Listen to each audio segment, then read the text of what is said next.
All right, today's lesson is bar graphs. It's something that you've done for years, so it should be a pretty easy review. Um, Up here is an example, and in your notes, I know you guys don't have your notes because we didn't have a chance to bring all of our stuff home, but this is what it would look like. You always want to have a title of your bar graph, okay? You always want to make sure that you label, oop, that's spelled wrong. Label the y-axis. Tell me what these numbers mean. What are those, okay?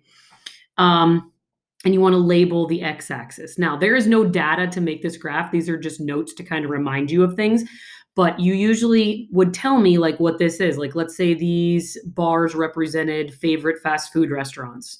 So, 3 people like McDonald's, all right? And, 2 people liked Wendy's, and so on. So you would write restaurants down here. Now, on the y-axis, what are these in this example that I'm giving you? It would be people, okay? Or the people's favorite restaurants.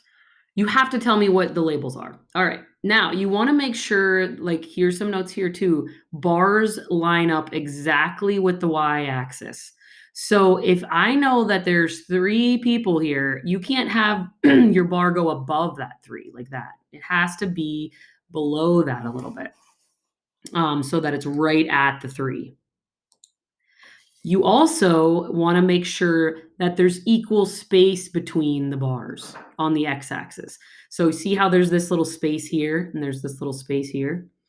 Usually you don't start the bars right over here at the x and y intersection. Usually you move them over a little bit. And usually bars don't touch. I believe those are called histograms when the bars touch, but they don't. And bars should be the same thickness the whole time. So you can't make your next bar look like that and then one look like this. Like that just doesn't look right. Okay, so title, label both your axes. Make sure titles get capitalized. Labels would get capitalized. Bars,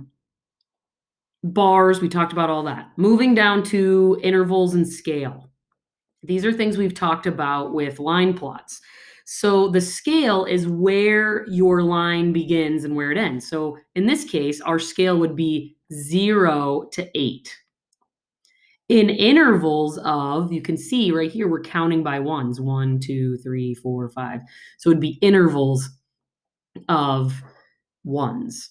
Now, depending on what your data is, you have to decide what are you going to count by. You're going to count by intervals of 2, intervals of 5, intervals of 10, 50, 100. It totally depends on the data. So I'm going to show you a couple things on this. Take a look at this graph here. So this graph says, here's your title, the world's tallest waterfalls. All right, notice that all the W's are capitalized, okay? It has a label here for the x-axis. These are all my waterfalls. It has a label here. What do these numbers mean? These are the height in feet. And you can see that their data doesn't start at 1 or 5, or they're counting by, if you can look here, I'm going to show you this in a minute, but you can see we go from 1,000 to 1,500 to 1,000 or to 2,000 to 2,500. So we're counting in intervals of 500. Well, if I were to start my bar way down here, I mean, they could have, because there's not that many. But they would have had 2 blank spots. They would have had a 0 and then 500 and then 1,000 and then so on. So they really didn't need this little mark right here, but this little mark right here is called a line break. That shows you that you're starting data later than necessary. So in this case, we can see that this one right here, this, I don't even know how to pronounce this, is right here, lines right up with the 2,000. So this particular mountain is 2,000 feet tall. If you were to see this little squiggly line, this line break on something, it just means that maybe they wanted to count by tens, but they didn't want to start, they wanted to start their data at 200.